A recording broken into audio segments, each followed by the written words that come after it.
Battle Through the Heavens. By Heavenly Silkworm Potato. Kabanata 16:11. Plano. Gaano kasuklam-suklam, nagawa pa nilang makatakas. Si Lei Ying at ang iba pa ay nagdikit ang kanilang mga ngipin sa labis na kawalang kasiyahan habang nakatingin sa lugar kung saan nawala ang black hole. Hindi inaasahan na kahit ang tatlong dakilang angkan at ang Sky Mansion Alliance ay talagang hindi kayang mapanatili ang Han Clan. Ang lakas na ipinakita ng angkan ng Han ay higit pa sa nalalaman natin tungkol sa kanila noong nakaraan. Seryoso ang ekspresyon ni Yan Jin. Mula sa isang tiyak na pananaw, ang kasalukuyang angkan ng Han ay hindi na isang bagay na maaaring labanan ng mag-isa ng alinmang paksayon. Maging ang angkan ng Gu ay hindi magawa ito. Dahil dito ay mas lalong lumaki ang panganib na nararamdaman niya sa kanyang puso. Kung ang tatlong angkan ay hindi nakipagtulungan, malamang na sila ay tatapusin ng Han Clan ng paisa-isa. Ang kanilang kapalaran ay malamang na hindi naiiba para sa Yao, Ling at Shi Clan. Ang Han Clan ay masyadong malalim na nagtago sa mga taong ito.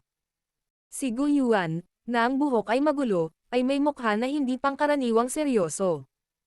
Palagi nilang iniisip na kahit na hindi kayang talunin ng Gu Clan ang Han Clan sa lakas nito, ang Gu Clan ay dapat nakatumbas ng Han Clan sa lakas. Gayunpaman, ang malupit na katotohanan ngayon ay nagsabi sa kanila na ang Gu Clan ay talagang walang kapantay para sa Han Clan. Tama si Han Tiandi. Noong natalo ang Shao Clan noon, walang paksayon sa kontinenteng ito na maaaring makipaglaban sa kanila. Sa kasamaang palad, ang katotohanan ito ay isang bagay na ngayon lang natin nalalaman. Napabuntong hininga si Gu Yuan. Nakaramdam din siya ng panghihinayang sa kanyang puso. Kung ang Shao Clan ay naruroon pa rin, ang Han Clan ay malamang na hindi maglalakas loob na simulan ang digmaang ito kahit gaano pa ito katapang. Si Lei Ying at ang iba ay tumawa ng mapait matapos marinig ang mga salitang ito. Medyo huli na para magsalita tungkol dito ngayon. Ano ang dapat nating gawin ngayon? Sandaling natahimik si Xiao Yan bago siya sumagot. Ang mga mata ng lahat ay napalingon kay Gu Yuan pagkatapos nilang marinig ito. Napaisip sandali ang huli nang makita ito. Sa wakas, sinabi niya. Nakuha na ng angkan ng Han ang lahat ng Toshi Ancient God Jade. Pagkatapos nilang gumaling, malamang na pagsasama-samahin nila ang mga sinaunang Jade at malalaman ang lokasyon ng Toshi Ancient God Mansion. Ang tanging magagawa natin ngayon ay ang maingat na pagmasdan ang Han Clan. Kung ang sino man sa kanilang mga eksperto ay kumilos, tahimik nating susundan sila ng Ancient God Mansion. Kung mag-espiya ito sa kanila, natatakot ako na ang Han Clan ay makawala at makatakas sa atin. Sa oras na matuklasan natin ito, malamang na nakapasok na sila sa Ancient God Mansion. Sumimangot si Lei Ying at sinabing, ito ay isang bagay na pinagdadalubhasaan ng Han Clan. Wala silang naramdamang mali noong tahimik na winasak ng Han Clan ang Ling, Shi at Yao clans. Sa pagkakataong ito, personal ko silang obserbahan. Nagsalita si Gu Yuan sa malalim na boses. Naunawaan niya ang kahalagahan ng bagay na ito. Kung matagumpay na nabuksan ng angkan ng Han ang mansyon at nakuha ang sikreto para makasulong sa klase ng Daodi, malamang na hindi sila magkakaroon ng pagkakataong baguhin ang mga bagay-bagay. Sa mata ng isang tunay na Daodi, ang tinatawag na hukbo ng alyansa ay magmumukhang hindi gaanong mahalaga. Sa wakas ay tumango ang lahat matapos marinig ang mga salitang ito. Ang dalawang pinakamalakas na tao. Tiyak na magkakaroon ng malaking digmaan kapag narating nila ang lokasyon ng Toshi Ancient God Mansion. Sa pagkakataong ito, kahit na lumaban tayo hanggang sa maraming mamatay, hindi natin dapat payagan ang Han Clan na gawin ang gusto nila. Seryoso ang ekspresyon ni Gu Yuan habang nagsasalita siya. Lahat ay tumango ng sabay-sabay. Naunawaan nila na kung sila ay mabibigo sa labanang ito sa mansyon, ang kanilang kapalaran ay magiging katulad ng iba pang tatlong angkan. Para mapanatili ang bloodline ng kanilang clan, kailangan nilang lumaban hanggang kamatayan anuman ang malaking halaga na kailangan nilang bayaran. Ang nanalo ay nabubuhay habang ang natalo ay namamatay. Nananatili ang hukbo sa Sky Mansion Alliance sa panahong ito at mahigpit na sinusunod ang pagkilos ng angkan ng Han. Bukod pa rito, sa palagay ko ay dapat nating samantalahin ang pagkakataon sa panahong ito upang sirain ang mga lokasyon ng lahat ng Hall of Soul, na gumaganap bilang mga kuko ng angkan ng Han, sa Central Plains. Binuksan ni Xiaoyan ang kanyang bibig at sinabi pagkatapos gumawa ng desisyon. Ang Hall of Soul. Ha! Panahon na siguro para ganap na sirain ang tumor na ito. Si Lei Ying at ang iba ay nag-isip sandali nang marinig ito. Isang matinding kislap ang sumilay sa kanilang mga mata. Alam na alam nila ang mga aksyon ng Hall of Soul sa mga taong ito. Ang pangkat na ito ay nangongolekta ng mga kaluluwa mula sa lahat ng dako. Sa hitsura nito ngayon, tila may kaugnayan dito ang muling pagkabuhay ng mga mas lumang henerasyon ng mga eksperto ng Han Clan tulad ni Han Yuan-tian, na dapat ay matagal nang namatay. Kung ganoon, dalhin natin ang hukbong ito ng alyansa na magkampo sa Sky Mansion Alliance. Ang lugar na iyon ay nakatayo sa Central Plains at masusubaybayan natin ang bawat pagkilos ng angkan ng Han. Hindi tumutol si Guyuan. Ang pananatili sa Central Plains ay magiging maginhawa upang masubaybayan ang angkan ng Han. Ngumiti si Xiaoyan at tumango. Pagkatapos nito, ibinaling niya ang kanyang ulo kay Yao Lao at sinabi, Guro, ipauubaya ko sa iyo ang usapin ng hukbo. Ha. Relax. Maaaring kulang ang alyansa sa maraming paraan ngunit marami tayong puwang. Hindi dapat maging problema para sa mga taong ito na manatili doon. Hinimas ni Yao Lao ang kanyang balbas at tumawa. Bukod pa rito, ang posisyon ng pinuno ng Sky Mansion Alliance ay inilipat sa iyo bago umalis ang hukbo. Ikaw ang pinakaangkop kaysa sa akin na kunin ang posisyon na ito ngayon. Nagulat si Xiaoyan. Tiningnan niya ang ngiti sa mukha ni Yao Lao at walang magawang tumango. Sa kasalukuyan, lumalakas ang alyansa. Nangangailangan nga ito ng isang makapangyarihang pinuno ng alyansa. Maaaring may reputasyon si Yao Lao ngunit medyo kulang siya sa mga tuntunin ng lakas. Ang pagpayag kay Xiaoyan na kunin ang posisyon ay malamang na higit na magpapatatag sa alyansa. Si Xiaoyan ay muling nag-iwan ng ilang tagubilin kay Yao Lao at sa iba pa bago siya biglang lumingon kay Kailin at Zon Er. Mahina niyang sinabi, "Kayong dalawa ay dapat sumunod sa akin." Sumugod si Xiaoyan patungo sa isang malayong bundok pagkatapos tumunog ang kanyang mga salita. Naunawaan din siya nina Kailin at Zon Er matapos itong makita. Bahagyang namula ang mga mukha nila. Naikuyom nila ng mahigpit ang kanilang mga kamay. Ang kanilang mga puso, na hindi nagpakita ng takot sa harap ng isang malaking hukbo, ay nagsimulang makaramdam ng bahagyang pagkabalisa. Mabilis na nagtinginan ang dalawang babae na para bang pinagyayaan ang isa't isa. Pagkatapos nito, marahan nilang itinikom ang kanilang mga pilak ng ngipin at sumunod. Dumaong ang figure ni Xiaoyan sa isang bundok sa di kalayuan. Mabilis na tumayo ang ilang eksperto mula sa alyansa sa bundok matapos nilang makita ang pagdating niya. Yumuko sila at tinanggap siya. Napuno ng paggalang at takot ang kanilang mga mukha. Punong alyansa. Pinaghirapan ko ang lahat. Kinawayan ni Xiaoyan ang kanyang kamay at mabilis na naglakad patungo kay Xiaozan, na binabantayan ng lahat. Magalang siyang yumuko at mahinang nagtanong. Ama, okay ka lang ba? Tiningnan ni Xiaozan ang medyo payat na binata sa kanyang harapan, na ang mga kamay ay tila nagtataglay ng lakas upang labanan ang langit. Ang kanyang mga mata ay muling naging basa. Napuno ng pride at relief ang kanyang puso. Kahit na malayo siya kanina, kitang-kita rin niya ang pagyanig ng lupa tulad ng malaking labanan kanina. Ang kakilakilabot na lakas na ipinakita ni Xiaoyan sa malaking labanan ay naging dahilan para siya ay nasa sabik at nasiyahan. Sa mga taong ito na ginugol niya sa angkan ng Han, malinaw na naunawaan niya kung gaano nakakatakot ang angkan ng Han. Gayunpaman, kahit na ang isang nakakatakot na kalaban ay tila nakaranas ng malubhang pinsala sa mga kamay ng kanyang bunsong anak na lalaki. Yan lumaki ka na. Ang magaspang na malaking kamay ni Xiaozan ay tinapik ang balikat ni Xiaoyan. Bumalik sa malayong nakaraan, nang isipin ng lahat na ang dating henyo na ito ng angkan ng Xiao ay magiging ganap na walang silbi, tanging siya lamang ang matigas ang ulo na naniwala na balang araw ay aakyat sa langit ang kabataan. Makalipas ang ilang dekada, ang walang kwentang kabataan sa Wutang City noon, ay nakatayo na sa tuktok ng kontinenteng ito at tinatanaw ang lahat dito. Hindi sinasadyang nakaramdam ng kirot sa puso si Xiaoyan habang tinitingnan ang mas matandang mukha ni Xiaozan. Pilit siyang ngumiti at dahan-daang itinabi ang katawan. Dalawang magagandang figure, na naging sanhi ng pamumutla ng lahat sa mundo kung ihahambing, ay nahayag sa likuran niya. Tito Xiao. Naaalala mo pa ba si Zon-er? Bahagyang namula ang mukha ni Zon-er habang nakayuko siya at mamulong. Zon-er. Nagulat si Xiaozan. Tiningnan niya itong magandang diwata na parang ginang sa harapan niya. Sa wakas, naalala niya ang pinakamatalino at misteryosong binibini ng Xiao clan noon. Agad na bumalatay sa mukha niya ang saya. Ito ang pinakakasya siyang manugang sa kanyang opinyon tungkol noon. Gayunpaman, ang katayuan ng huli ay naging dahilan upang maunawaan niya na ito ay pagnanasa lamang sa kanyang bahagi. Madalas pa niyang kinakatok ang ulo ni Xiaoyan dahil dito, na sinasabi sa kanya na huwag masyadong malalim kay Zon-er. Hihihi.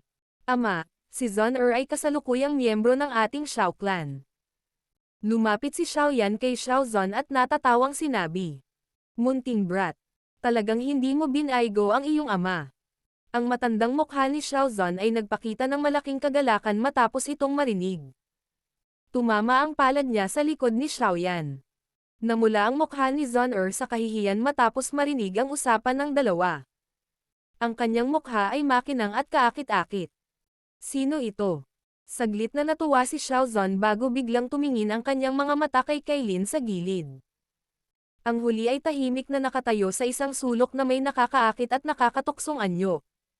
Gayunpaman, ang kanyang orihinal na malamig at magandang mukha ay naging mas tahimik at maamo. Nagdulot ito ng kaunting pagkatulala kay Xiaoyan. Ubo. Ito rin ang manugang mo, Kailin. Medyo hindi natural ang ekspresyon ni Xiaoyan. Tuyo siyang umubo at nagsalita sa mahinang boses. Pag. Bahagyang namula ang mukha ni Xiaozan. Palihim niyang binigyan ng thumbs up si Xiaoyan. Ama, dapat ay narinig mo rin ang tungkol kay Kailin. Siya ay may isa pang pangalan na tinatawag na Reyna Medusa. Tumawa si Xiaoyan. Reyna Medusa. Bahagyang nanginig ang isip ni Xiaozan nang marinig ang pangalang ito na dati niyang kilala. Kahit na sa kasalukuyan ay nakakita na siya ng maraming eksperto, ang kanyang puso ay mayroon pa ring matagal na takot sa Reyna Medusa, na ang mabangis na reputasyon ay kilala sa buong Jiama Empire noon. Pagkatapos ng lahat, ito ay isang pangalan na walang sino man ang nangahas na banggitin sa Jiama Empire noon. Gayunpaman, hindi niya inaasahan na ang Reyna Medusa na ito, na natakot sa buong Jiama Empire at isang mag-asawang kalapit na imperyo, ay magiging kanyang manugang din. Uncle Xiao, nakaraan na iyon. Maaari mo akong tawaging Kailin. Matamis na ngumiti si Kailin. Agad niyang pinandilatan ng mata si Xiaoyan at tahimik na binalaan itong huwag magsalita tungkol sa mga bagay sa nakaraan. Hindi sinasadyang ngumiti si Xiaoyan sa harap ng babala ni Kailin. Pagkatapos nito, tumingin siya kay Xiaozan at nakangiting sinabi. Ama, bumalik muna tayo sa Sky Mansion Alliance. Hinihintay ka rin ng apo mo doon. Sa oras na iyon, tatawagan ko rin si kuya at pangalawang kapatid. Makakasama na muli ng pamilya natin. Apo. Ibinuka ni Guzan ang kanyang bibig. Sari-saring emosyon ang agad na lumitaw sa kanyang puso. Ang batang ito. Hindi ba siya masyadong mabisa? Battle Through the Heavens. Kabanata 1612. Katahimikan. Matapos umatras ang hukbo ng alyansa pabalik sa Sky Mansion Alliance, ang buong Central Plains ay walang alinlangan na naging isang kaguluhan. Ang tatlong dakilang sinaunang angkan at ang pinuno ng Central Plains, ang Sky Mansion Alliance. Ang hukbong ito ng alyansa ay napakalakas na hindi mailarawan ito ng mga salita. Anumang paksayon ay gagawing alabok sa ilalim ng lakas ng hukbong ito. Ang pagkabigla na ito, na naging sanhi ng pagkataranta ng lahat, ay hindi nagtagal bago kumalat ang balita ng all-out war sa pagitan ng hukbong alyansa at ng Han Clan. Pagkatapos ng lahat, ang malaking labanan sa pagitan ng hukbong alyansa at ang angkan ng Han sa Burial Mountain Range ay talagang napakalupit. Imposibleng hindi makaakit ng pansin ang ganitong uri ng malaking digmaan.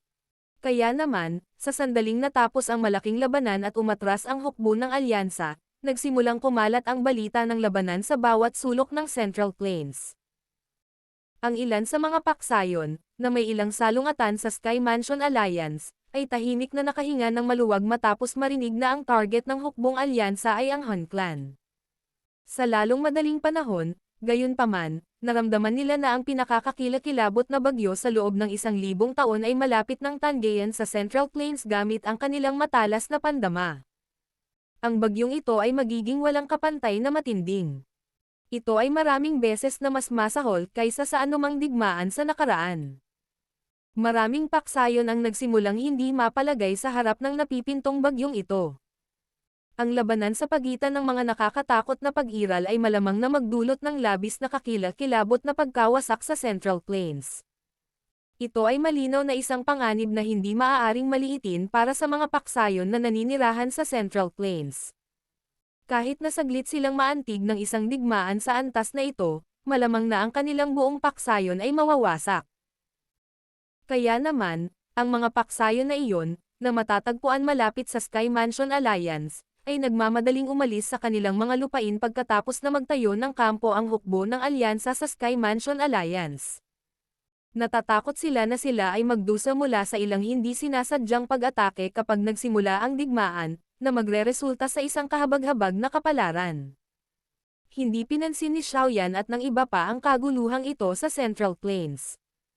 Sa ngayon, ang angkan ng Han ay maaaring gumawa ng iba't ibang kalupitan sa Central Plains ngunit malinaw na ang mga paksayon na iyon ay hindi magsisimula ng digmaan sa angkan ng Han dahil lamang dito. Nais ng lahat na manatiling neutral sa harap ng malaking digmaang ito. Kaya naman, hindi binalak ng grupo ni Xiaoyan na hilahin ang mga paksayon na ito sa iisang bangka nila. Ang malaking hukbo ay bumalik sa Star Realm at nagsimulang maging abala muli. Gayunpaman, maswerte na mayroong Yao Lao at iba pang mga tao na namamahala sa mga ito. Kaya naman, hindi na kailangang sumakit ang ulo ni Xiaoyan sa mga bagay na ito. Kung tutuusin, hindi naman talaga siya magaling pagdating sa pamamahala. Nakahinga ng maluwag si Xiaoyan pagkatapos bumalik sa Star Realm. Maging siya ay nakaramdam ng kaunting pagod pagkatapos niyang tuluyang makapagpahinga mula sa matinding labanan. Sa makatuwid, habang si Yao Lao at ang iba ay abala sa pag-aayos ng hukbo ng alyansa, pinamunuan niya sina Xiao Zhan, Zhon Er at Kailin pabalik sa bundok, na pag-aari niya. Mabilis na nagpakita si Xiao Xiao sa harap ng grupo ni Xiaoyan matapos marinig ang tungkol sa pagbabalik ni Xiaoyan sa bundok. Pagkatapos nito, mabilis siyang sumugod sa yakap ni Xiaoyan at tumangging bumaba. Halika, Xiao Xiao, batiin mo ang iyong lolo. Ang kasalukuyang Xiao Xiao ay nagsimulang lumitaw na medyo makatas. Dagdag pa sa natural na nakakaakit na hitsura na namana niya sa kanyang ina, siya ay isang kagandahan na kahit bata pa. Maaaring isipin ng isa na siya ay magiging isa pang mahusay na kagandahan, na maaaring magdala ng kapahamakan sa mga bansang tulad ng kanyang ina, kapag siya ay lumaki. Kumurap ang malalaking itim na mata ni Xiao Xiao matapos marinig ang mga salita ni Xiaoyan. Tumingin siya kay Xiao Zhan sa tabi ni Xiaoyan. Bagamat mukhang estranghero ang matandang ito, masunurin pa rin siyang tumawag. Lolo. Magandang apo. Huminto ang mga mata ni Xiao Zhan kay Xiao Xiao sa sandaling lumitaw ang huli. Medyo namula na talaga ang matanda niyang mukha dahil sa pananabik. Ang kulubot na matandang mukha na iyon ay napalitan ng isang matingkad na ngiti matapos marinig na masunurin siyang binati ni Xiao Xiao. Maging ang kanyang mga mata ay naging singkit na habang natatawa niyang sagot sa pagmamadali. Walang magawang ngumiti si Xiaoyan matapos makitang mas excited pa ang mukha ni Xiao Zhan kaysa noong nagkita sila kanina. Ang mga matatanda ay tila lalo na mahilig sa maliliit na bata.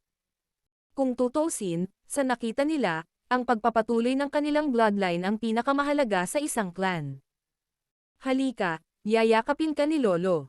Nakangiting inabot ni Xiao Zhan ang kanyang kamay at pilit na niyakap si Xiao Xiao mula sa yakap ni Xiaoyan. Ang kanyang balbas na nakatikip sa lumang mukha ay patuloy na dumampi sa maliit na mukha ni Xiao Xiao, na naging dahilan upang ipakita ng huli ang isang mapait na ekspresyon. Balbas, sakit. Ha ha ha. Hindi sinasadyang tumawa si Xiao Zhan nang makita ito. Nagsimula na ring pam-attack ang mga luha dahil sa kanyang pagtawa. Sa mga dekada kung saan siya ay nakulong ng Han Clan, siya ay karaniwang nahulog sa kawalan ng pag-asa. Matapos masaksihan ang lakas ng angkan ng Han, napakahirap para sa kanya na isipin ang pagtakas mula sa kanilang mga kamay. Minsan, umaasa pa siya na hindi siya pupuntahan ni Xiaoyan at iligtas siya. Ito ay dahil masyadong mapanganib ang paggawa nito. Gayunpaman, nang ang katotohanan ay iniharap sa kanya, nalaman ni Xiaozan na kahit noon pa man ay malaki ang tiwala niya kay Xiaoyan, minamaliit pa rin niya ang kakayahan nitong anak niya. Ang ganitong uri ng kagalakan ng pamilya ay talagang ang pinakamagandang bagay sa mundo para kay Xiaozan, na minsan ay nawalan ng pag-asa. Naikuyong ng mahigpit ni Xiaoyan ang kanyang kamao matapos makita ang hitsura ni Xiaozan. Sina Kailin at Zon sa gilid ay hindi sinasadyang namula ang mga mata. Ama, magpahinga muna tayo. Nagkataon lang, librera ako sa panahong ito. Tutulungan kitang alagaan ang iyong kalusugan. Ngumiti si Xiaoyan. Pagkatapos nito, lumingon siya kay Kailin at sinabing, magpadala ng isang tao pabalik sa Jiama Empire at dalhin ang aking mga kapatid. Sabihin sa kanila. Hinihintay sila ni tatay. Marahang tumanggaw si Kailin bago tumalikod at umalis. Marahang bumantong hininga si Xiaoyan habang nakatingin sa magandang figure ni Kailin na papalayo. Bulong niya sa sarili sa kanyang puso. Kuya, pangalawang kapatid, sa wakas natupad ko na ang ipinangako ko sa inyong dalawa. Ang mga araw pagkatapos ng malaking labanan ay hindi pangkaraniwang mapayapa. Ang hukbo ng alyansa na nagkampo sa Sky Mansion Alliance ay hindi madalas gumalaw. Gayunpaman, ang kapaligirang ito ay isang nalalapit na bagyo ay hindi hangina bilang isang resulta. Sa halip, ito ay naging mas siksik. Alam ng lahat na ito ang magiging mapagpasyang labanan sa pagitan ng dalawang pambihirang partido. Ang nakakatakot na malaking labanan sa Burial Mountain Range ay nagresulta sa magkabilang panig na nagdusa ng ilang pagkatalo. Kaya naman, medyo tahimik sila sa panahong ito. Ginagamit ng magkabilang partido ang limitadong oras na ito para mabilis na mabawi ang kanilang lakas at maghanda para sa isang all-out strike. Habang nagpapagaling ang hukbo, ang mga nakatataas na echelon ng hukbo ng alyansa ay walang oras na gawin ito. Nakahanap si Guyuan ng lugar upang mag-retreat sa sandaling dumating ang hukbo sa Falling Star Pavilion. Alam ng lahat na personal niyang binabantayan ang Han Clan. Sa kanyang pagsubaybay sa kabilang partido, anumang aktibidad na naganap sa Han Realm ay agad niyang matutuklasan. Gayunpaman, ang naturang aktibidad ay hindi lumitaw sa panahong ito. Para bang ang Han Clan ay naging ganap na tahimik matapos makuha ang sinaunang Jade. Isa pang 2 araw ang lumipas sa isang kisap mata habang nagpapatuloy ang deadlock na ito. Matapos makapagpahinga ang hukbo ng alyansa, sa wakas ay sinimulan na nila ang kanilang susunod na hakbang. Sa pagkakataong ito, ang target nila ay ang Han Clan.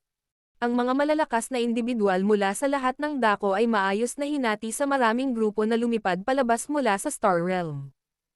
Pagkatapos nito, sinimulan nila ang isang carpet tulad ng paghahanap mula sa Sky Mansion Alliance sa pagtatangkang hanapin ang branch hall ng Hall of Soul.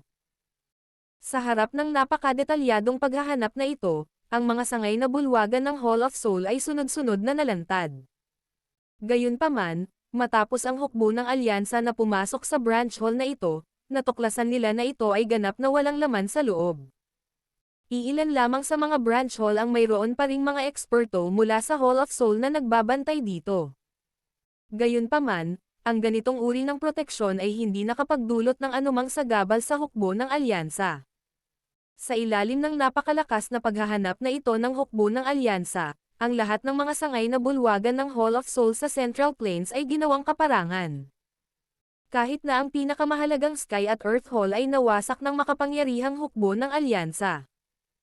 Mula sa sandaling ito, ang Hall of Soul, na dating kilala sa buong Central Plains, ay madaling naalis mula rito. Ang mga nasa labas ay mabigla lamang sa mukha ng Hall of Soul na madaling masira. Ang dating Panginoon ng Central Plains ay talagang mukhang mahina sa harap ng alyansang nang-aapi. Gayunpaman, si Xiaoyan at ang iba ay nakasimangot din habang ang publiko ay nabigla. Sa hitsura nito, kitang-kita na ang Han Clan ay hinulaan na ito at inalis na ang Hall of Souls sa mga lugar na iyon. Higit sa lahat, ang espiritual na diwa na nakaimbak sa mga branch hall na iyon ay inalis din ng Hall of Soul. Ang aksyon na ginawa ng angkan ng Han ay maaaring ituring na mapagpasyahan. Alam nila na imposibleng protektahan ang Ha of Soul sa harap ng hukbo ng alyansa. Kung ganoon, maaari rin nilang ibigay ito sa alyansa. Sa anumang kaso, ang Hall of Soul ay masasabing nakamit ang layunin nito. Hindi mahalaga kahit na ito ay nawasak. Kapag nagtagumpay ang kanilang mga plano, mabilis silang makakagawa ng dalawang Hall of Souls. Sa oras na iyon, ang buong kontinente ay nasa ilalim ng kanilang kontrol. Kasunod ng pagkawasak ng Hall of Soul, ang hukbo ng alyansa ay maaari lamang umatras muli.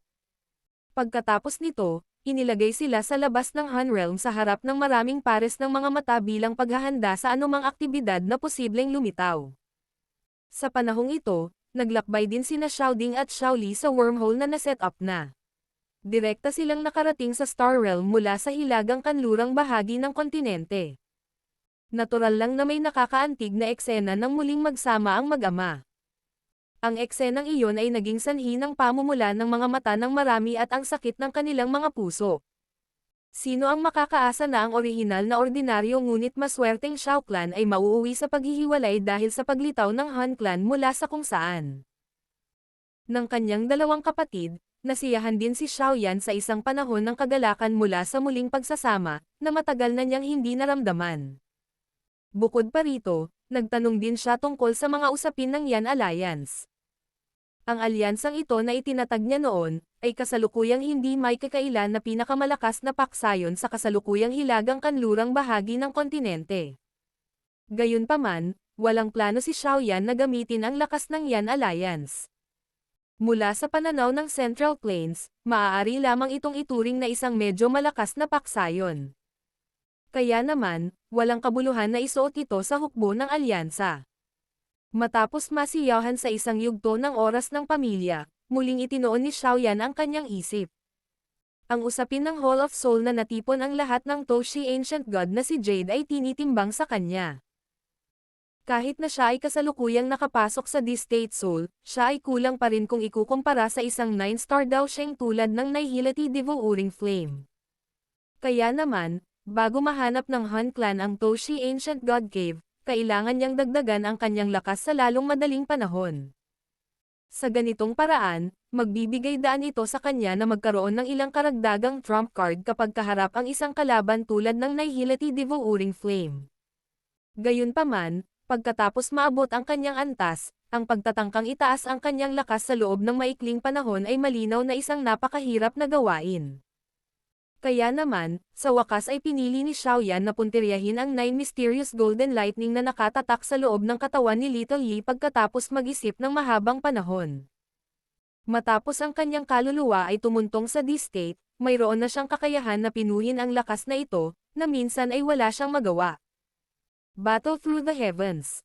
Kabanata 1613. Lightning Tribulation Pill. Nakatayo si Xiao Yan sa harap ng isang libingan na nakatayong mag-isa sa isang kapatagan sa kailaliman ng Heavenly Tomb. Magalang siyang yumoko patungo sa puntod bago itinaas ang ulo. Tumingin ang mga mata niya sa paligid niya. Mayroong maraming mga katawan ng enerhiya na naruroon sa paligid ng kapatagan. Gayunpaman, hindi sila humakbang kahit saan sa loob ng 10,000 talampakan mula kay Xiao Yan. Bukod dito ay may paggalang at takot sa kanilang mga mata habang nakatingin sila kay Xiao Yan. Kahit na hindi binanggit ng isa ang katotohanang si Xiao Yan ang kasalukuyang may-ari ng Heavenly Tomb, ang katotohanan na ang kaluluwa ng huli ay nakapasok sa D-State ay sapat na upang maging sanhi ng panginginig ng mga enerhiyang katawan sa takot. Ang mga katawan ng enerhiya na ito ay maaaring ituring na mga katutubo ng Heavenly Tomb na ito. Karamihan sa mga taong ito ay medyo makapangyarihang pag-iral noong sila ay nabubuhay pa. Gayunpaman, iyon ay noong sila ay nabubuhay pa.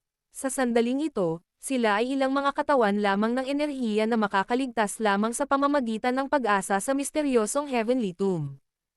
Matalim din silang pinagmasdan ni Xiao Yan. Mayroong kabuuang mahigit 12 sa kanila ang nakarating sa klase ng Daosheng. Sa kasamaang palad, wala sa kanila ang nagtataglay ng lakas na maihahambing sa ninuno na si Xiao Zuan. Napangiti si Xiao Yan nang hindi sinasadya sa harap nito. Kung mayroong isang katawan ng enerhiya dito na maihahambing sa ninuno na si Xiao Zuan, hindi nila hahayaan ang kaluluwa ng Heavenly Tomb na gawin ang gusto nito.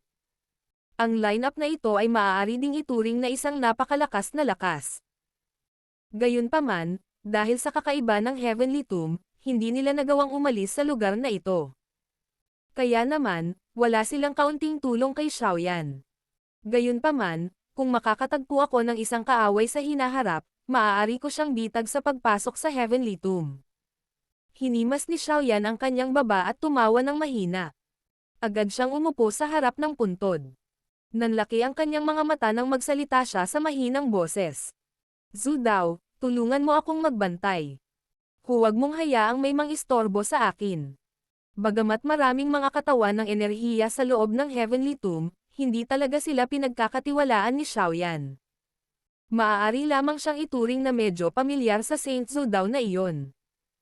Kaya naman, may intensyon si Xiao Yan na payagan siyang pamahalaan ang kaayusan sa loob ng Heavenly Tomb. Naiintindihan. Isang taong nakasuot ng dugo sa di kalayuan ang nagmamadaling nagsalita sa magalang na paraan nang marinig ito. Kung titingnang mabuti, si Saint Zhu Dao iyon. Ang kasalukuyang Zhu Dao ay nagtataglay ng medyo mataas na katayuan sa loob ng Heavenly Tomb na ito. Ito ay dahil alam ng maraming energy body na ang bagong may-ari ng Heavenly Tomb ay tila may malalim na relasyon sa kanya. Sa makatuwid, kahit na ang ilan sa mga katawan ng enerhiya na mas malakas kaysa sa kanya, ay kasalukuyang napakamagalang sa kanya. Masaya si Saint Zhu Dao na tamasahin ang gayong pagbabago. Gayunpaman, naunawaan din niya na humihiram lamang siya ng lakas ng iba para magmukhang makapangyarihan. Kaya naman, nagpakita siya ng labis na paggalang kapag kaharap si Xiao Yan. Itinuring niya ang kanyang sarili bilang subordinate ng huli. Ang mga kamay ni Xiao Yan ay nakabuo ng selyo pagkatapos niyang ibigay ang mga tagubilin. Kumikislap ang maliit na yi at lumitaw sa kanyang balikat. Ibinuka nito ang maliit na bibig nito nang hindi hinintay ang mga tagubilin ni Xiao Yan. Isang gintong liwanag ang lumabas sa kanyang bibig. Rumble. Ang malakas na dagandong na tunog ay lumitaw sa kalangitan pagkatapos pumutok ang gintong liwanag na ito. Ang gininto ang liwanag ay lumakas kasabay ng hangin.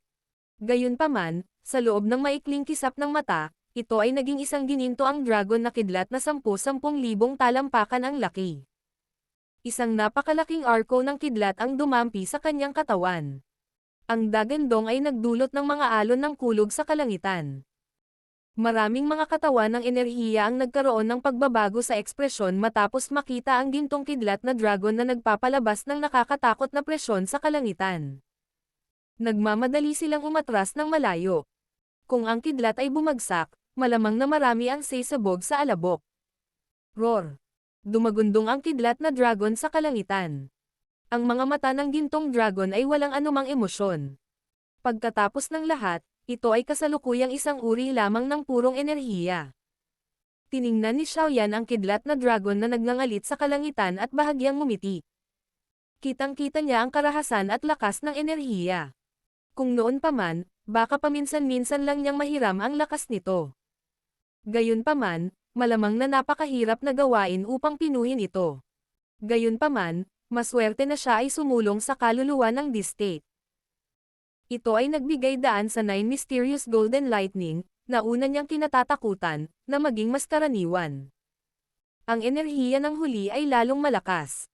Papayagan nito si Xiao Yan na mabilis na madagdagan ang kanyang lakas. Ang pinakamahalagang bagay para sa kanyang kasalukuyang sarili ay ang magkaroon ng mas malaking lakas. Gusto kong sabihin kung gaano ka malupit. Ang seal na nabuo ng kamay ni Xiao Yan ay muling nagbago. Ang karagatan na parang hindi maarak na espiritual na lakas sa kanyang noo ay tanggay na parang bagyo. Sa isang iglap, isang malaking figure na 2 beses na mas malaki kaysa sa kidlat na dragon, ay nakatayo sa kalangitan. Ang malaking anino ay eksaktong kapareho ni Xiao Yan. Gayunpaman, ang rolling pressure na kumakalat mula sa katawan nito ay maraming beses na mas malakas kaysa sa pressure ng kidlat na dragon. Ang pagtingin lamang sa napakalaking figure ay nagdulot ng panginginig na pakiramdam mula sa kaibuturan ng kanyang kaluluwa. Ang pakiramdam na iyon ay parabang nakilala nila ang emperador ng lahat ng kaluluwa. Sa pamamagitan lamang ng pagsusumit ay makakatakas sila mula sa pinsala ng panggigipit na iyon. Roar! Sa ilalim ng napakalaking figurang iyon, maging ang Golden Lightning Dragon, na walang anumang katalinuhan, ay tila nakaramdam ng pressure. Ang mahinang dagandong nito ay hindi na kasing ligaw at marahas na gaya kanina. Maging ang maliwanag na kidlat na kumikinang sa kanyang katawan ay biglang lumabo. Ang malaking figure ay tumingin sa kidlat na dragon mula sa itaas. Biglang, isang bundok na parang malaking kamay ang iniunat mula sa patong ng ulap at humawak sa kidlat na dragon. Bang bang bang! Ang mga kaliskis sa gininto ang kidlat na dragon ay tumayo pagkatapos nilang sambitin ang malaking kuko na tumatama sa kanila. Napalaki ang malaking bibig nito. Maraming libong talampakan ang malalaking gintong bowl ang kidlat ang nabaril. Sa wakas, walang awa silang nabangga sa higanteng kamay, na nagbuga ng nakakabinging dagandong. Ang mga mala-golden na kidlat ay kumikislap sa kalangitan. Ito ay lumitaw na parang isang gintong ulap ng kidlat. Gayunpaman, ang ulap ng kidlat ay direktang napunit sa sandaling ito ay nabuo. Ang isang pares ng malalaking kamay na naglalaman ng nakakatakot na presyon ay direktang humawak sa katawan ng dragon na kidlat. Shi! Shi! Ang kidlat na dragon ay nagpupumiglas ng ligaw matapos mahuli ang katawan nito. Maraming gininto ang kidlat ang patuloy na tumama sa malaking palad na naglalabas ng sunod-sunod na tunog ng kaluskos. Gayunpaman, hindi gumagalaw ang malaking palad. Break. Pinagmasdan ng malaking figure ang baliw na nagpupumiglas na kidlat na dragon. Isang malakas na sigaw ang biglang napalabas. Agad namang umangat ang lakas ng palad niya. May naririnig na dumadagandong na pagsabog sa kalangitan at ang gintong kidlat na dragon ay nabasag nito. Sumabog ang kidlat na dragon at agad itong naging malapot na gintong likido, na nakabitin sa kalangitan. Ang gininto ang likidong iyon ay naglalaman ng hindi maihahambing na malakas na pagbabago-bago ng enerhiya. Matapos ang hitsura ng gintong likido, biglang tumalon si Little Yi mula sa balikat ni Xiaoyan. Umindayog ang kanyang katawan at naging isang 10,000 talampakan na malaking kaldero ng apoy. Binuksan ang kaldero at bumungad dito ang puwersa ng pagsipsip. Kaagad, ang dagat ng gintong likido ay naging parang maraming gintong ilog na bumubuhos mula sa langit at tuluyang nahulog sa apoy na kaldero. Matapos ang huling patak ng gininto ang likido ay bumagsak sa kaldero ng apoy, ang isang kulay rosas na apoy sa loob nito ay agad na sumipol at umangat habang pilit nitong tinatangka itong pinuhin. Kasabay nito, si Xiaoyan, na nasa ibaba, ay sumenya sa kanyang kamay. Hindi mabilang na mga sangkap na panggamot ang lumipad mula sa loob ng kanyang storage ring. Sa wakas, sila ay naging isang nakapagpapagaling na dagat na lumulutang sa kalangitan. Si Xiaoyan ay hindi gumamit ng ordinaryong paraan para lunukan ang 9 mysterious golden lightning sa panahon ng refinement na ito. Ito ay dahil naunawaan niya na sa kanyang kasalukuyang lakas, kahit na diretso lang niyang pinuhin ito, sa pinakadulo ay maaabot lang niya ang advanced level 6 star Daosheng class. Gayunpaman, hindi nasisiyahan si Xiaoyan dito. Kaya naman, gumamit siya ng ibang paraan. Ito ay upang gamitin ang siyam na mahiwagang gininto ang kidlat bilang pangunahing sangkap upang pinuhin ang isang tableta. Ang tabletang ito ay tinawag na Lightning Calamity Pill. Ito ay maaaring ituring na isang medyo mahiwagang tabletang panggamot. Ang pangunahing sangkap nito ay hindi isang bagay na karaniwan. Sa halip, ito ay ang Pill Lightning. Pinipino ang isang medicinal pill gamit ang Pill Lightning at pagdaragdag ng maraming sangkap na panggamot at monster core sa halo. Ang Pildores na napino ay tiyak na magiging pambihira. Ang Lightning Calamity Pill ay hinati din sa iba't ibang grado. Mayroong Tier 8 Medicinal Pill, Tier 9 Treasure Pills at Tier 9 Mysterious Pills. Ang kalidad ng Lightning Calamity Pill na pinipino bilang pangunahing tinutukoy ng pagkakaiba sa pangunahing sangkap. Kung susundin ng isa si Xiaoyan at direktang gagamitin ang 9 Mysterious Golden Lightning bilang pangunahing sangkap, ang Lightning Calamity Pill na sa wakas ay napino ay dapat na maabot ang Tier 9 Mysterious Pill. Isang beses lang nagtagumpay si Xiaoyan sa pagpino sa Tier 9 Mysterious Pill. Medyo maswerte rin siya noon. Sa pagkakataong ito, gayunpaman, lubos na kumpiyansa si Xiaoyan.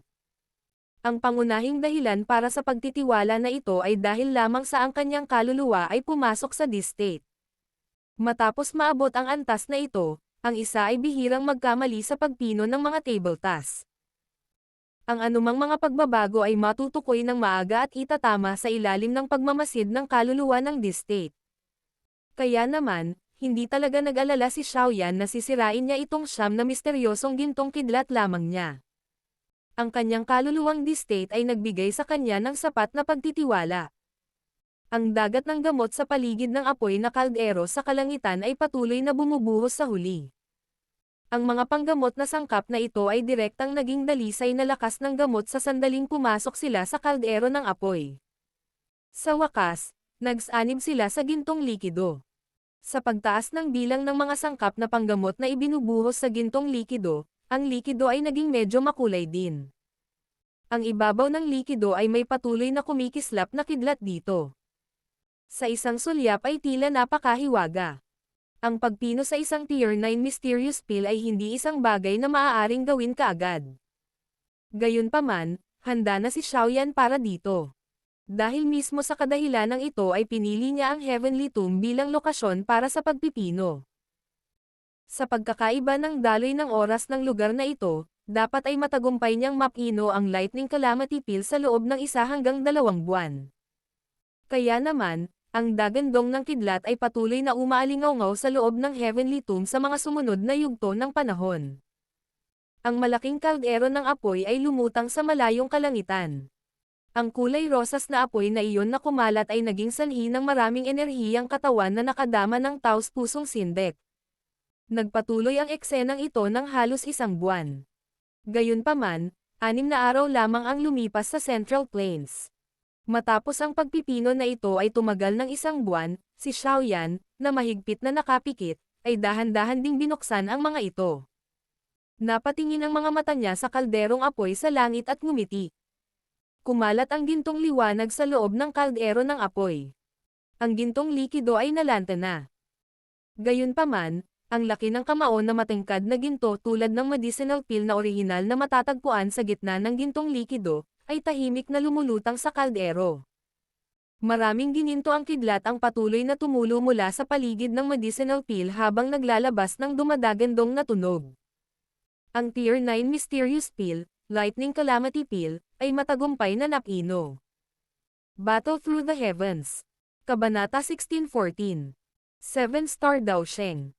Natuwa ang ekspresyon ni Xiaoyan habang nakatingin sa kaldero ng apoy at tumayo. Ang pill refinement sa pagkakataong ito ay muling nagbigay daan sa kanya na maramdaman ang malaking lakas ng kanyang D-State soul. Kung ito ay sa nakaraan, kailangan niyang ubusin ng husto ang kanyang sarili upang pinuhin ang Lightning Calamity Pill na ito. Bukod dito, ang pinakamahalagang bagay ay walang garantiya ng kanyang tagumpay pagkatapos ng pagkapagod na ito. Bang! Ang kaldero ng apoy sa kalangitan sa itaas ay nagsimulang umikot ng matindi matapos tumayo si Xiaoyan. Malabo itong natipon sa isang ulap ng kidlat. Ang mga bakas ng itim na thunderbolt ay lumitaw na parang malalaking dragon habang sila ay dumadaloy sa umuusok na ulap sa kalangitan. Pill lightning. Ha! Napangiti si Xiaoyan nang makita ang eksenang ito. Hindi siya nagpakita ng pag-aalala. Ang ginawa lang niya ay iwagayway ang kanyang kamay at ang Northern King ay nagmamadaling lumabas mula sa loob ng kanyang storage ring. Direkta itong naging isang itim na anino na umangkas sa ulap ng kidlat. Kaagad, dumagundong ang kidlat sa kalangitan. Posibleng malabo na makita ang maraming kulog sa kalangitan na nagmamadaling humaharurot patungo sa isang figure ng tao. Ang ganitong uri ng dagandong ng kidlat ay nagpatuloy ng humigit kumulang 10 minuto bago ito unti-unting nawala. Sa wakas, maraming purong lakas ng kidlat ang bumuhos mula sa mga ulap ng kidlat at napunta sa makinang na gininto ang gamot na tableta sa apoy. Buzz buzz. Matapos ang lakas ng kidlat na ito ay dumaloy sa tableta, ang huling bakas ng karumihan sa loob ng tabletang panggamot ay nalinis na rin. Kaagad, Isang maliwanag na gininto ang liwanag ang sumabog mula sa loob ng medicinal cauldron. Pilit ding itinulak ang takip ng kaldero. Ang lightning calamity peel na nasa loob nito ay naging isang light ray na umaakyat patungo sa langit sa napakabilis na bilis. Napakaraming oras at hirap ang ginugol ko para pinuhin ka. Paano ko nalang hahayaan na makatakas ka? Tumawa si Xiaoyan. Isang ideya ang pumasok sa kanyang isipan at ang malaking espiritual na figure na nakatayo sa langit ay naglahad ng dambuhalang kamay nito. Direkta itong tumagos sa bakanteng espasyo at humawak sa tumatakas na gintong liwanag. Kaagad, lumiit ang kanyang katawan at mabilis na sumugod sa noo ni Xiaoyan. Ang makinang na gintong medicinal peel ay masunurin ding nakabitin sa harap niya. Ho! Hindi sinasadyang nakahinga ng maluwag si Xiaoyan habang nakatingin sa bilog na golden light medicinal peel na nasa harapan niya. Nararamdaman niya ang nakakatakot na lakas sa loob ng medicinal peel. Ang kalidad ng lightning calamity peel na ito ay malinaw na mas mataas kaysa sa Tier 9 mysterious peel na inayos ni Xiaoyan sa Yao Clan. Siyempre, ito ay hindi nakakagulat. Pagkatapos ng lahat, hindi alintana kung ito ay sa mga tuntunin ng sangkap o sa kanyang sariling kakayahan, lahat ng mga ito ay malayong nalampasan ang mga mula noon. Kung gaano karaming lakas ang makukuha ko sa pagkakataong ito ay nakasalalay sa iyo. Tumingin si Xiaoyan sa gininto ang light medicinal peel sa harap niya at ngumiti.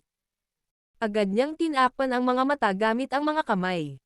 Ang lightning calamity peel ay naging isang sinag ng gininto ang liwanag na sumugod sa kanyang nakabukang bibig. Bang!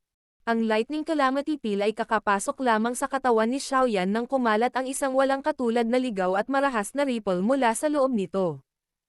Kaagad, umihip ang mabuhangin na hangin sa kapatagan. Isang malaking hukay, na daan-daang talampakan ang lalim at 10,000 talampakan ang lapad ay lumitaw sa kapatagan. Si Xiaoyan ay nakatayo sa gitna ng malalim na hukay na iyon. Ang libingan sa likod ni Xiaoyan ay patuloy na nakatayo sa ilalim ng suporta ng isang malaking halijing bato. Ang ilang mahinang liwanag ay naglalabas mula sa libingan, na pinoprotektahan ito mula sa pagkawasak. Chi-chi. Ang maliwanag na gininto ang kidlat ay patuloy na lumabas mula sa loob ng katawan ni Xiaoyan. Sa wakas, kumalat ito sa ibabaw nito at naging mahina at malalim na dagandong ng kulog. Magulo ang buhok ni Xiaoyan habang siya ay napapalibutan ng kumikinang na gintong kidlat. Ang orihinal niyang itim na buhok ay agad na lumitaw na parang gawa sa ginto. Habang ang ibabaw ng kanyang katawan ay sumasailalim sa pagbabago, si Xiaoyan ay baliw ding umuungal sa loob ng kanyang katawan. Ang mailap at marahas na lakas ng kidlat ay naging maraming galit na mga dragon na nagpunta sa isang nakatutuwang pagngangalit sa loob ng kanilang mga katawan. Gayunpaman, hindi alintana kung paano sila sumisingil sa paligid, gayunpaman, tila makakatagpo ito ng napakatigas at hindi nakikitang hadlang, na sumasalamin sa kanilang lahat pabalik. Kasabay nito, ang purifying demonic lotus flame ay sumipol din at kumalat sa loob ng katawan ni Xiaoyan. Direkta nitong ginamit ang pinakaperemptoryong paraan upang lumunin ang lahat ng ligaw at marahas na enerhiyang ito. Matapos itong pinuhin, ito ay naging purong daochi na gumugulong na sumanib sa katawan ni Xiaoyan. Sa tulong ng kanyang distate soul at sa lakas ng purifying demonic lotus flame, magiging isang madaling bagay na pinuhin ang lightning calamity peel. Ang napakalaking malalim na hukay ay may gintong liwanag na kumikislap sa loob nito. Ang mahigpit na nakapikit na mga mata ni Xiaoyan ay may tame-time na ekspresyon sa mga ito. Ang natural na enerhiya ay unti-unting nabuo ang ilang mga ripples. Sa wakas, nagtipon ito sa kapatagang ito. Sa isang sulyap, parang nagkaroon ng world tide na parang misteryosong eksena. Gamit ang sariling daochi para magdulot ng world tide. Halos walang sino man sa mundong ito ang may lakas na gawin ito. Guyuan ay gumuhit din ng world tide noon. Gayunpaman, ang lakas nito ay malinaw na maraming beses na mas malaki kaysa sa mundong ito na pinakilos ni Xiaoyan. Pagkatapos ng lahat, mayroon pa ring malaking agwat sa pagitan ni Xiaoyan at ng kanyang lakas. Gayunpaman, ang eksenang ito ay medyo hindi kapanipaniwala. Kung ito ay isang ordinaryong elite na 7-star Daosheng, malamang na napakahirap gawin ang isang bagay na tulad nito. Ang dahilan kung bakit nagawa ito ni Xiaoyan ay bahagyang dahil sa kanyang kaluluwang distate. Ang maraming katawan ng enerhiya sa nakapalibot na kapatagan ay hindi sinasadyang nagkaroon ng pagbabago sa ekspresyon pagkatapos makita ang maliit na pagtaas ng enerhiya sa kalangitan. Talagang maituturing na henyo ang taong ito. Noong unang beses ko siyang nakilala noon, nagkaroon lang siya ng lakas ng isang Daozun. Gayunpaman, sa susunod na pagkikita ko sa kanya, naka-advance na siya sa klase ng Daosheng. Ang bilis na ito ay maaaring ituring na nakakatakot. Ngayon, umabant na siya sa mas mataas na antas. Sa hinaharap, maaaring talagang maabot niya ang pinakamataas na antas tulad ng mismong si Zhu Daozuan. Isang malabong paggalang ang bumungad sa kanyang mga mata. Ang tagumpay na ito ni Xiaoyan ay talagang naging dahilan upang ang isa ay walang ibang pagpipilian kundi ang humanga sa kanya. Ang lumalakas na pagtaas ng enerhiya ay tumagal ng 10 buong araw. Saka lang unti-unting hamina. Pagkatapos ng isa pang 2 araw, ang pagtaas ng enerhiya ay tuluyang nawala. Isang gininto ang liwanag ang biglang sumibol pataas mula sa napakalaking malalim na hukay nang kumalat ang pagtaas ng enerhiya. Kung titingnan mula sa malayo, tila ito ay tumagos sa buong mundo, na nagbibigay dito ng isang napakagandang hitsura. Ang gintong liwanag ay bumaril patungo sa langit habang ang isang figure ay dahan-dahang bumangon sa hangin. Pagkatapos nito, ang figure ay tumapak sa bakanteng espasyo at dahan-daang lumapag sa lupa. Pagkalapag ng kanyang mga yapak ay mabilis ding lumabo ang liwanag na haligi at naglaho sa mundong ito. Inangat ni Xiaoyan ang kanyang ulo at tiningnan ang energy tide sa kalangitan, na tuluyan ng naglaho. Ang kanyang buhok ay muling bumalik sa kanyang normal na estado. Gayunpaman, ang maitim na mga mata na iyon ay may ilang gintong kulay na kumikislap sa loob nito. Tila nagtataglay ito ng kakaibang pressure kapag tiningnan ito ng isa. 7-star Daosheng. Naramdaman ni Xiaoyan ang kondisyon sa loob ng kanyang katawan. Mabilis na bumalatay sa mukha niya ang saya. Hindi naman siya binaygo ng epekto ng lightning calamity peel. Sa wakas ay nagtagumpay siya sa 6-star Daosheng class at tumalon sa 7-star Daosheng class. Ang antas na ito ay maihahambing na sa mga eksperto sa mas lumang henerasyon tulad ng 4 na demonyong santo ng Han clan at ang 3 immortals ng Gu clans. Siyempre, kung talagang lalaban sila, natural na madali silang matalo ni Xiaoyan. Pagkatapos ng lahat, ang kanyang distate soul ay hindi isang decorasayon. Talagang karapat-dapat itong maging Tier 9 Mysterious Peel, Lightning Calamity Peel. Iniunat ni Xiaoyan ang kanyang baywang bilang kasiyahan. Kung gagamit siya ng ordinaryong paraan para pinuhin ang 9 Mysterious Golden Lightning, malamang na maabot niya ang pinaka-advanced 6-star Daosheng class. Malamang na mahirap para sa kanya na magtagumpay sa 7 bituin. Pagkatapos ng lahat, ang maliit na hakbang na iyon ay nagtago ng isang malaking kahirapan. Panahon na para umalis. Gayunpaman, hindi pa nagpapadala si Yao Lao ng anumang impormasyon. Malamang natahimik pa rin ang angkan ng Han. Ang mga taong ito. Ano pa ang hinihintay nila? Pinaikit ni Xiaoyan ang kanyang mga mata. Nagkaroon ng lamig sa buong panahon. Matapos bilangin ang oras, nalaman niyang hindi bababa sa 10 araw ang lumipas. Dapat ay natapos na nila ang kanilang pagpapagaling. Ang Han clan ay dapat na labis na nababalisa pagdating sa Toshi Ancient God Mansion. Ang kanilang kasalukuyang pagkilos ay tila kakaiba. Siyempre, hindi inisip ni Xiaoyan na ang Han clan ay direktang nagtungo sa Toshi Ancient God Mansion at binuksan ito nang walang nakakaalam. Sa personal na pagsubaybay sa kanila ni Gu Yuan, naniniwala si Xiaoyan na walang sino man sa mundong ito ang makakatakas sa kanyang pagsubaybay nang walang nakakaalam tungkol dito. Han Tiandi, gusto kong makita kung ano ang pinaplano mo. Malamig na tumawa si Xiaoyan. Kaagad niyang iwinagayway ang kanyang manggas at may lumitaw na bitek sa espasyong nasa harapan niya. Humakbang siya pasulong, pumasok sa lamat at nawala. Nakahinga ng maluwag ang maraming enerhiyang katawan matapos makitang nawala si Xiaoyan. Sa wakas, dahan-dahan silang nagkalat. Ito ay isang ganap na madilim at tahimik na lugar. Kumalat ang itim na ulap sa kalangitan. Isang madilim at malamig na puwersa ang bumalot sa bawat bahagi ng lugar na ito. May isang itim na bulwagan na nakatayo sa kalangitan sa kailaliman ng lugar na ito. Isang figure ang nakaupo sa hangin habang ang maitim na apoy ay patuloy na tumutulo mula sa kanyang katawan. Pagtingin niya sa malayo, siya ay lumitaw na parang isang black hole na patuloy na nilalamon ang lahat ng bagay sa mundo. Mayroong maraming makapal na nakapak na itim na figure sa ibaba. Sa sandaling ito, sunod-sunod na liwanag na kumpol ang lumipad palabas mula sa loob ng storage rings ng mga itim na figure na ito. Ang mga light cluster ay transparent. Gayunpaman, mayroong isang purong enerhiya na maaaring maging sanhi ng pagbabago ng ekspresyon ng isang tao na nasa loob nila. Kung naruroon si Xiaoyan, makikilala niya na ang mga light cluster na ito ay nakakagulat na ang spiritual essence na nakolekta ng Hall of Soul. Noon, pinino lang ni Xiaoyan ang isang kumpol nito at ang kanyang spiritual strength ay talagang naabot na ang perpektong heavenly state. Gayunpaman, mayroong hindi bababa sa 100 light cluster na naruroon.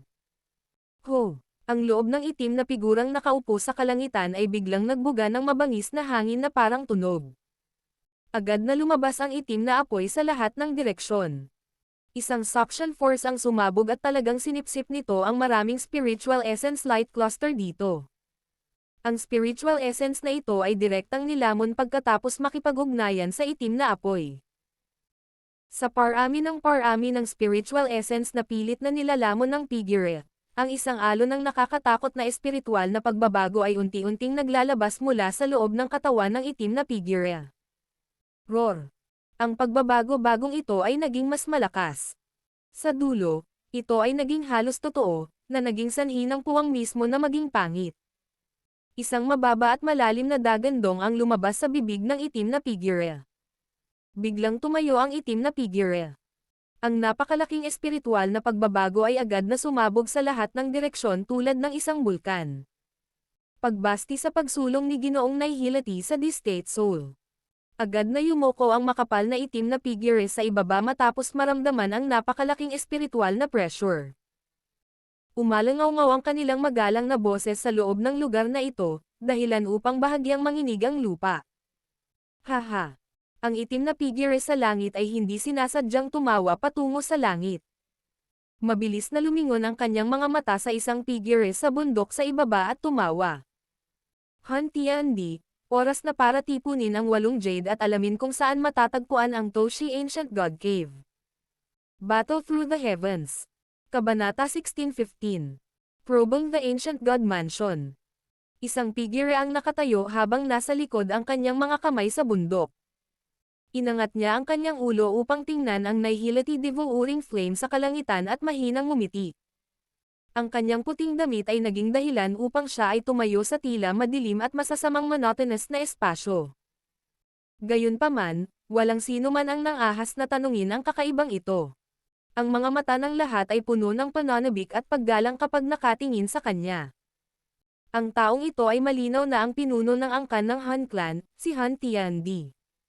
Si Han Tiandi ay humakbang pasulong at lumitaw sa harap ng Nihility Devouring Flame sa kalangitan. Maingat niyang pinagmasdan ang huli bago tumawa. Hindi masama. Sa wakas ay pinahintulutan ka naming maabot ang kaluluwa ng Distate pagkatapos na gumugol ng napakalaking pagsisikap. Hahaha. Ang Nihility Devouring Flame ay hindi rin sinasadyang tumawa ng malakas. Ang pag-iral na tulad niya ay kadalasang magkakaroon ng napakahirap na oras sa pagsasanay ng kanyang kaluluwa sa Distate. Sa kabutihang palad, ang Hall of Soul ay nagpino ng maraming spiritual essence sa mga taong ito. Sa pamamagitan ng paggamit nitong walang katulad na malaking essence strength, ang kanyang kaluluwa ay pilit na itinutulak pataas. Gayunpaman, ang presyo ng pagtaas na ito ay talagang mahal. Karamihan sa espiritual na kakanyahan na nakuha ng Hall of Soul sa maraming taon ng pagsusumikap ay karaniwang nilamon niya ng lubusan. Gayunpaman, ang posisyon ng Nihility Devouring Flame sa Han Clan ay napakahusay. Walang sino man ang magsasabi ng anumang laban sa kanyang kasiyahan sa gayong paggamot. Magkakaroon lamang ng gantimpala kung may pagsisikap. Sa kasalukuyan, sa aking lakas, maaari kong harangan sandali si Guyuan. Kung tayong dalawa ay magkahawa kamay, hindi magiging mahirap para sa atin na talunin siya. Sabi ng nahihilati devouring flame. Tumawa si Han Tiandi at tumanggo. Medyo nasasabik ang kanyang mga mata habang mahina niyang sinabi. Mukhang oras na para alamin ang lokasyon ng Toshi Ancient God Mansion. Hanggat bubuksan natin ang mansyon at makuha ang embryonic na dipil, magagawa mong hiramin ang lakas nito upang makapasok sa antas na hindi naabot ng sinuman sa loob ng 10,000 taon at tunay na magiging pinakamatibay na pag-giral sa mundong ito. Dinilaan ng nahihilati devouring flame ang kanyang mga labi. Agad niyang iniba ang usapan at tumawa. Gayunpaman, hindi mo rin dapat kalimutan na may kailangan din ako sa loob ng mansyon. Ito ang kasunduan natin noon. Makakatiyak ka, ikaw at ang angkan ng Han ay malapit na magkamag-anak at tiyak na hindi kami magsisinungaling sa iyo. Kung talagang tulad ng sinabi mo at ang mansyon ay mayroong kailangan mo, tutulungan kitang makuha ito para sa iyo. Tumawa si Han Tiandi. Ang nahihilati devouring flame ay tumanggo ng may kasiyahan pagkatapos marinig ito. Ang Han clan ay nagawang magpatuloy sa pag-iral hanggang ngayon dahil sa kanya. Natural, mayroon siyang sariling kondisyon para sa pagbibigay ng napakaraming tulong sa angkan ng Han. Kung hindi, kahit nasa lakas ni Han Tiandi, imposibleng pilitin siya ng huli na gawin ang anumang bagay para sa Han clan. Toshi Ancient God. Nagkalat ang malamig na ngiti na itinaas sa mukha ng nahihilati devouring flame. Ang kanyang mga mata ay nabaling kay Han Tiandi. Sa sandaling ito, iwinagayway ng huli ang kanyang manggas. 8 sinaunang jade ang dahan-daang lumipad mula sa kanyang manggas. Ang mga sinaunang jade ay lumutang sa itaas ng ulo ni Han Tiandi, naglalabas ng mahinang kinang habang ginagawa ito. Nagsimula silang yakapin ang isa't isa, lumikha ng isang napakatalino na eksena sa proseso. Tila may kakaibang pagbabago bago na malabong ibinubuga sa proseso. Nag-aapoy ang init ng mga mata ni Han Tiandi habang nakatingin sila sa 8 jade. Bigla niyang kinagat ang dulo ng dila niya. Isang subo ng essence na dugo ang iniluwa at agad itong dumapo sa 8 jade. Buzz! Buzz! Ang 8 jade, na orihinal na naglalabas lamang ng mahinang kinang, ay biglang naglabas ng mahinang hagong na tunog pagkatapos nilang madikit ang essence blood. Ang liwanag ay naging mas malakas din at ang ibabaw ng sinaunang jade ay malabo na may ilang kakaibang linya na dumadaloy sa ibabaw nito. Ang Toshi Ancient God na si Jade ay nakakalat sa loob ng napakaraming taon. Ngayon, tutulungan kitang muling magkaisa. Tumawa ng malakas si Han Tiandi habang pinagmamasdan ang hindi likas na pangyayari sa kalangitan. Ang kanyang kamay ay marahas na nakakuyom patungo sa sinaunang jade.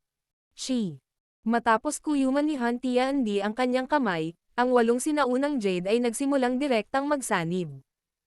Gayunpaman, hindi ito nabasag. Sa halip, malabo itong nagpakita ng mga senyales ng pagiging konektado ng magkasama habang ang mga sinag ng liwanag ay tumatawid sa isa't isa. Buzz! Buzz! Ang sinaunang jade ay lalong naging malapit sa isa't isa at ang hagong na tunog ay naging mas matindi din. Isang pares ng crack sound ang naririnig at 8 piraso ng mga sinaunang jade ang aktwal na direktang pinagsama. Kaagad, isang liwanag ang bumuglas at isang kompletong sinaunang jade, na mas malaki pa sa kanyang kamay, ay lumitaw sa kalangitan. Matapos ganap na mailagay ang Toshi Ancient God Jade, isang sinaunang at desolated na aura ang dahan-daang kumalat mula sa loob ng sinaunang jade. May mahinang fog na tumataas mula sa loob ng sinaunang jade habang kumalat ang sinaunang aura. Kaagad, ito ay naging isang medyo illusory old figure sa itaas ng sinaunang jade. Nakasuot ng itim na damit ang matanda. Ang kanyang buhok ay binubuo ng magkaibang kulay. Ang bawat isa sa mga kulay ay tila may apoy na sumisikat mula rito, na nagbibigay sa kanya ng isang napakahiwagang hitsura. Ang kanyang mukha ay lumitaw na napaka-ordinaryo. Gayunpaman, ang malalalim na espasyong iyon na parang mga mata ay parang ang Panginoon ng mundo. Sa ilalim ng pagmamasid ng mga mata na iyon, lahat, kahit isang eksperto tulad ni Han Tiandi, ay nakaramdam ng bahagyang panginginig ng kanilang kaluluwa. Toshi Ancient God. Ang tanging isa sa mundong ito na maaaring magdulot kay Han Tiandi na makaramdam ng ganoong emosyon ay ang maalamat na piling tao na Daudi. Ang matandang ito ay malamang na ang huling maalamat na Daudi sa kontinente, ang Toshi Ancient God. Maliban sa isang maliit na dalubhasa sa angkan ng Han ang maaaring labanan ang pagyanig at iyangat ang kanilang mga ulo, ang iba ay halos nakayuko ang kanilang mga ulo. Ang pakiramdam na iyon ay parabang direktang pipigilan sila ng isang pressure hanggang sa sumabog sila kung iyangat nila ang kanilang mga ulo kahit kaunti. Ang puso ng lahat ay napuno ng kakilakilabot sa harap ng panggigipit na ito na higit pa kaysa kay Han Tiandi. Naglalagay ng isang kilos. Ilusyonaryong figure ka lang, pero kailangan mong subukang kumilos ng misteryoso. Medyo madilim ang ekspresyon ni Han Tiandi. Maliwanag, nakaramdam siya ng kaunting galit sa emosyong ito, na hindi niya naramdaman sa loob ng maraming taon. Nanlamig ang kanyang mga mata habang nakatingin sa ilusyong figure. Biglang humawak ang kamay niya patungo sa huli. Bang! Ang matalim na hangin ng palad ni Han Tiandi ay tumama ng husto sa ilusyon na iyon. Gayunpaman, biglang nagbago ang kanyang ekspresyon nang makipag-ugnayan ang pag-atake. Di nagtagal, isang napaka-nakakatakot na lakas ang biglang naaninag at bumuhos sa kanyang katawan, pinalipad ito ng libu-libong talampakan. Mag-ingat! Bagamat isa lamang itong ilusyon, ito ay pagkatapos ng lahat ng bagay na naiwan ng Toshi Ancient God. Ang Nihility Devouring Flame ay nagsalita sa malalim na boses. Ang kanyang mga mata ay nakatitig din sa figure sa madilim at malamig na paraan. Hindi niya sinasadyang itinikom ang kanyang mga ngipin at medyo naging komplikado ang kanyang mga mata. Medyo madilim at solemn na ang ekspresyon ni Han Tiandi habang lumingon siya. Masama ang pakiramdam niya pagkatapos niyang matalo sa harap ng napakaraming miyembro ng clan.